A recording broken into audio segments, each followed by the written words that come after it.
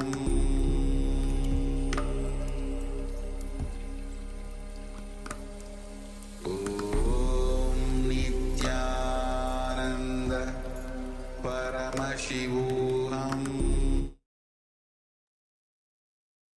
Yes. Now, all of you slowly relax from the power manifestation and start the verification process by once again checking the body temperature of yourself. If you have been manifesting the power on you, or if you have been manifesting the power on your partner, you can check the body temperature once again. And please let us know in the Zoom chat if there has been any increasing or decreasing in the body temperature. So I request the participants to continue the verification for the next few moments.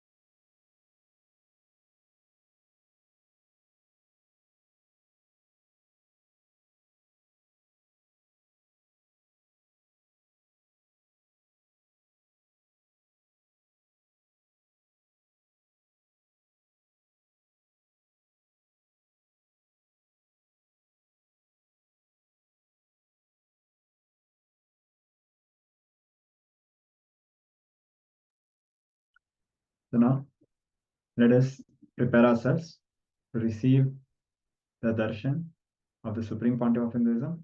Let us prepare all of us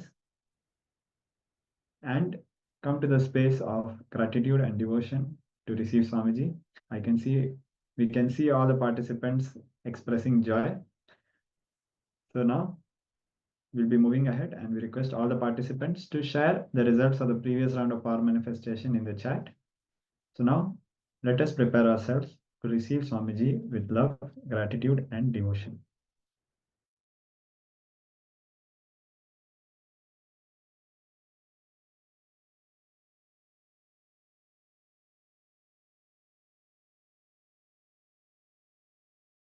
That is why Paramashiva comes in his ferocious form, in his ultimate ferocious form, as Sarabeshwara, as Simhagna Murti. Actually, every one of you that are here, today, any delusion you are stuck in, any delusion, any aspect you are stuck in, today's darshan, where Swamiji will be manifesting as Simhagna Murti and Kurma Samhara Murti, the ferocious forms of Paramashiva. Literally, all delusions that you are stuck in, knowingly, unknowingly, consciously, unconsciously, he will liberate you from all of that today. Can I request all the participants to please come on the camera and settle down? Yandam Anita Razdan, Maluhyamona, Malusivong, Yandam. I request all the participants to please come on the camera. See, understand, darshan is the most sacred space. Whenever you experience, whenever you manifest a space of you sitting in the darshan, understand, even beyond your ability, capability, all of that, Paramashiva, as Swamiji, showers you with the grace. There's a very beautiful story where one day Narada, right? Narada Maharishi is walking and he's going up, he's on the way to Vaikunta. So on the way, he sees a man sincerely sitting and meditating so seriously, and he's like really praying to Mahavishnu. And Narayana is Narada is very curious, so he goes to that and he says, like, I'm going to Mahavishnu. Is there something you want me to convey to him? Looks like you've been praying to him. Do you want me to convey to him something? And then this man says, oh, yes, you're going to Mahavishnu. I have been praying to him for so many years together, and I just want his darshan. Just ask him when he will give me darshan. That is enough. Narada says, all right, sure, I'll take your request forward. He continues to walk. A little while ahead, he sees another man under a tree, and he's like, that man is like jumping and dancing, and he's singing Harinarayana, Harinarayana, and he just keeps jumping around and dancing. So Narada is like very curious. He's like, this man, he's like a madman, he's jumping and dancing. So he goes to him and he says, look, I'm going to Narayana. Seems like you're in ecstasy, you're singing Narayana's names. Is there something that you want me to convey to him? Then this man says, yes, I just want to know, will Narayana give me darshan? Please, can you ask him if he'll give me darshan? And just if you can tell me when I'll get his darshan. Narada says, sure, I'll tell him. And then he goes further. And the time passes by. Narada is coming back on his way. First, he meets the guy who's sitting under the tree. So the man asks him, hey, did you ask Narayana? What did he tell you? So Narada tells, Narayana told, surely you'll get the darshan. He told, after 4 more lives, he'll give you darshan. After those many number of yugas or lives, he'll give you the darshan. Then this man is like, oh, this thing. He said, what? I'm already doing penance for so many years. What do you mean Narayana will not come and give me darshan? He gets frustrated. He gives up. Narada continues further. And then Narada asks him, the man who's jumping and dancing, he asks Narada, did you ask Vishnu? Did he say anything to me? Did you speak to him? Then Narada says, yes, I asked him. And he tells, Vishnu told, for as many janmas, lifetimes as there are number of leaves in this tree, after those many lifetimes, you'll get the darshan. This man, Narada was expecting he will be even more frustrated than the other fellow, because for him only 4. Here it is like few millions. Then this man, he immediately starts jumping even more and dancing. Narada says, what? Are you not shocked? He says, no, why am I shocked? I'm so happy. I have gotten an assurance from Narayana, he'll give me darshan. That is enough to me. That very moment, lightning strikes, all the leaves in the tree falls down. Narayana appears and gives the darshan to this man. Understand, darshan, the happening of divine, is so profound, so unique. It does not happen based on any of the qualifications. It does not happen based on any of the give and take, any of your qualifications. No. It happens purely based on the grace of one. You just need to experience that deep space of gratitude, feeling connection, however you call it. That space you experience during the darshan. So today, all of us are going to be receiving the darshan. Paramashiva manifesting a Simhagna Murti, literally that ferocious manifestation. So any prayer, anything you want to ask today, any delusion, you feel you're stuck in any kind of a maya, you really want to break free. There may be some things you are struggling with, which you feel is beyond your capability. You're trying, it's not happening. Today, during the darshan, post all your prayers to Paramashiva in his ultimate manifestation as Simhagna Murti. Any delusion that you are facing, any type of maya, all of us today have learned what maya matrix is and how it affects us in all different ways, in all different forms. And if you have the will now to break free from that maya, you can put your prayers in darshan. And during the darshan, Bhagavan Simhagna Murti, manifesting through Swamiji, manifesting in his very embodied form, will bless you, manifesting and manifest through you to break that maya and liberate you completely. And now we are all going to be preparing ourselves to receive the darshan. I request all the participants to please settle down. Is most important during darshan is the space that you are in. Do not lie down, do not talk, do not move around. Sit in one place. Prepare your whole inner space with deep receptivity. Please sit straight. Let us all prepare ourselves to enter into the darshan. Please enter into the meditative state. Close your eyes. Today, due to the intense samadhi of the Supreme Pontiff of Hinduism, we will all be having the alive darshan